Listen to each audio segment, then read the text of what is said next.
Hey guys, and welcome back to another episode of Food School Smarter, Stronger, Leaner podcast on a mission to inspire a world where food makes us better. Guys, my name is Shurina, and I'm a certified nutritionist, health, weight loss, fitness coach. Basically, I help people to figure out this nutrition stuff to feel, look, and do absolutely amazing. Today we are talking about this major metabolic governor in our body that is called thyroid. And if you've been struggling with weight or a lot of other actually health issues, you probably heard about problems with thyroid, low thyroid hormone, hyperthyroidism, hyperthyroid. All of these terms basically mean that your thyroid produces either too much or too little hormone that it's supposed to be producing, and both are bad. Thyroid is a major metabolic governor, meaning that anything that has to do with energy distribution and usage in your body, thyroid probably has to do with that. High or low metabolism, how much food you can metabolize, how much food goes into different functions in your body or stored as body fat. Thyroid has to do with all of this. And depending on different environmental factors, on the foods you consume, on your stress levels, on other factors, your thyroid either functions normally, or it produces too little hormone or too much thyroid hormone, that both have negative health consequences. You'd think if I have hyperthyroid and I have super high metabolism, it's good. Well, usually not that great, because maybe you spend more energy on different processes and you don't store fat as easily, but then there are also other things happening. Some parts of your body might not be getting enough energy. You might actually have too little fat. You might have problems putting on muscle. A lot of things might be happening because of too much thyroid hormone too. But we're not going to get details into all of this hormonal stuff, and honestly, it's not my expertise. As a person who helps a lot of people who struggle with their weight, I just know that if your thyroid isn't functioning properly, chances are you're going to have problems with your body composition and your weight.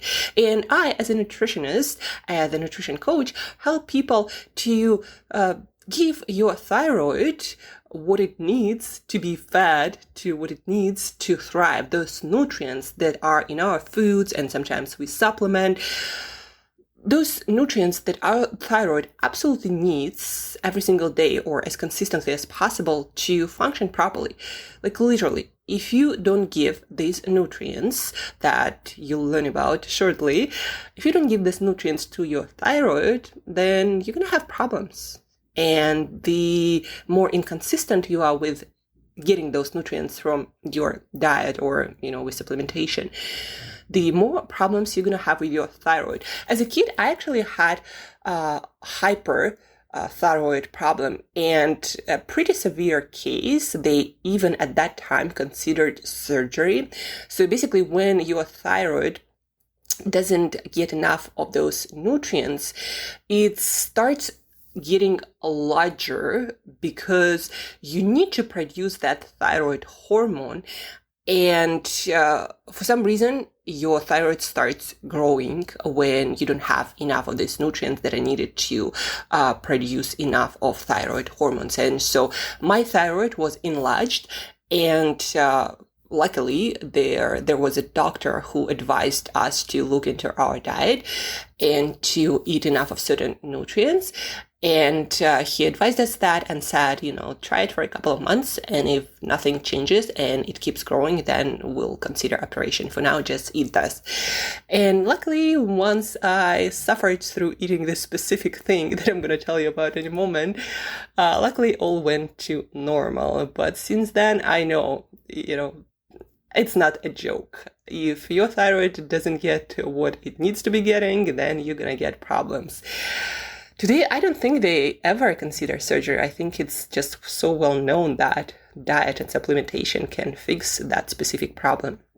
then I've never actually heard about anyone doing that kind of surgery anymore. Anyhow, so what nutrients does our thyroid need? It needs two nutrients, specifically iodine and selenium. And usually, if we would be in a world where everyone ate more or less balanced diet, we would get enough of those minerals. But because in our world people eat all kinds of stuff and a lot of it is highly refined, a lot of iodine and selenium gets lost in the process of choosing all these different products and processed foods and just in general having unbalanced diet, eating too much of one thing and too little of another thing. Iodine and selenium. So where do we get these important for your thyroid minerals? Selenium. You can find it in many nuts, seeds, and vegetables, in seafood in smaller amounts usually. Like in general, selenium is not that high, the content of it in most foods. But there is one specific food, only one food, that is selenium superfood. You eat a little bit of it every day and you get all the selenium you need. I'm talking about Brazil nuts. And that's why if you follow my Instagram stories, you'll see that almost every single day I eat some Brazil nuts. Specifically, it's recommended to get no less than 2, probably 3, 4 is a great amount to get all the selenium, because the amount of the selenium in any particular Brazil nut is a little bit different. But it seems that it's safe to assume that if you eat 3, 4 Brazil nuts every day on top of a normal, hopefully full of whole foods diet, then you'll get plenty selenium. And the beauty of getting selenium from whole foods, usually if the body doesn't need more of it, the body can excrete it. Whereas if you supplement with selenium, you can run into problems more often than not, meaning getting too much of it, for example, right? And then having unbalanced with other nutrients levels of selenium. But to cut the long story short, eat 3, 4 Brazil nuts to feed your thyroid and you'll be in a great place when it comes to selenium. Now, with iodine, there are many ways you can get your iodine, and many people still manage not to get it because of overly processed and unbalanced diet that a lot of people have these days. So iodine, a few great sources. Iodine, these days, a lot of salt is iodized. So if you cook at home, 1 teaspoon of iodized sea salt would do the job. So you'll get all the iodine that you need, right? But you need to do it consistently. So if you're someone who cooks at home and you're going to consume that 1 teaspoon of salt in one form or the other, then that's a great way for you to get your iodized salt. But don't forget that if you're, for example, out of your normal place and you travel or you go on vacation or you eat out, that you're not getting that in most situations. Then the second amazing source is seaweed. And back to my childhood story, guys. So what they did back then when they were considering surgery for me, they asked my parents to feed me this seaweed that was in such a disgusting form. Like, it was canned seaweed. It was salty. It didn't have any flavors. Like these days, they make it really delicious. It was in sunflower oil. And it was cold and slimy, and it was disgusting. It was like, I remember it so vividly until this day. I do not like to say mildly any seaweed salad. That was just disgusting experience, but I ate it because I did not like the idea of preparation. But these days, guys, seaweed, you can get dried seaweed. There is wakame and kelp that are really, really high in iodine. I think like 1 gram or 2 grams of dried seaweed that you can then put in water, and in like 5 minutes it gets, like usual seaweed look, and you can put it in your salads. I usually would put it in my cooking when I have it. So if you think that eating a little bit, tiny portion of seaweed, specifically kelp and wakame. And if you buy other seaweed, you need to look up if this seaweed has high iodine content, because just like any plant, different plants and kinds of seaweeds would have different nutrition profiles. So you need to check that, or, reach out and let me know what kind of seaweed you have available. Does this seaweed have the iodine that you need? So anyhow, seaweed, a little bit of it, the right kind, will give you all the iodine you need. Then another great source where I'm getting a lot of iodine is I learned when I started to eat more yogurt. So yogurt, specifically Greek or skyr, more strained and thicker yogurt, has about 150 or something in that realm. So basically about 8 ounces or 250 milliliters of yogurt usually would have all the iodine you need. So if you like thick yogurt, kefir,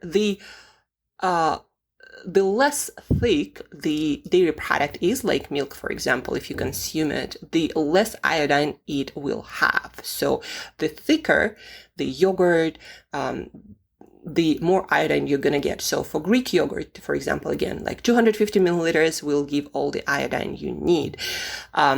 If you eat more like I do myself, then you'll get all the iodine you need for sure. So dairy products. And then we have seafood. That is also an amazing source of highly absorbable iodine, but not all seafood would do. Like, for example, when it comes to fish, haddock and cod in 4 ounces or a little bit more, I would go for 4 or 5 ounces or 150 grams of that fish will give you all the iodine you need. Also, that's true for oysters. You'll need even less than 4 ounces, more like 3.5. We have, what else? Mussels is pretty good. And crab, guys. Crab and oysters are 2 best shellfish for your iodine. And then fish like cod and haddock and sardines. If you go for like 5-6 ounces sardine fillet, that also will give you enough iodine.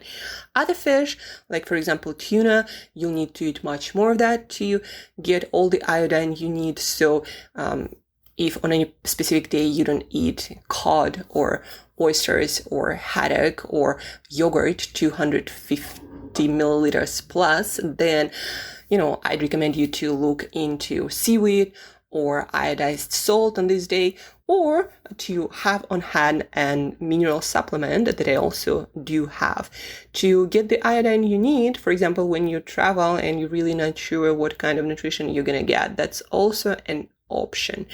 So to sum it up, your thyroid, it's a governor of your metabolic rate. And so depending on how much or how little of thyroid hormone you produce, it's going to be harder or easier for you to maintain a certain body weight. So you do want to make sure it functions properly. So for that to happen, you need to feed it. 2 things specifically are very important. Selenium, that I recommend to get from your Brazil nuts 3-4 a day. And iodine that you can get from iodized sea salt, a little bit of seaweed like kelp and wakame, or 250 milliliters of thick yogurt like Greek yogurt, or a fish like cod or haddock, or shellfish like crab or oysters are also great sources of iodine. So look at your diet today, guys, and see whether you are getting it or not. And also, if you are taking a multivitamin or some multimineral complex, it is always included in there. So just be aware, because too much might also not be great, and your thyroid might produce too much of a hormone that also can come with health consequences. So if you're taking supplements, you probably are fine. If you don't, then look at your diet and make sure that you are getting these 2 super important for your thyroid minerals. If you have any questions, not sure about how to get these minerals, what foods, maybe some other food sources, please reach out and I'll give you more suggestions, because there are more suggestions. I just can't put them all in here. So reach out, share this episode with another friend, a family member who might be struggling with their weight or their thyroid, and they know they have a problem. Share this episode with them for them to learn whether they are fitting well their thyroid or not. So reach out, share, and guys, as usual, thank you for tuning in. Thank you for listening. And till next time, eat better daily.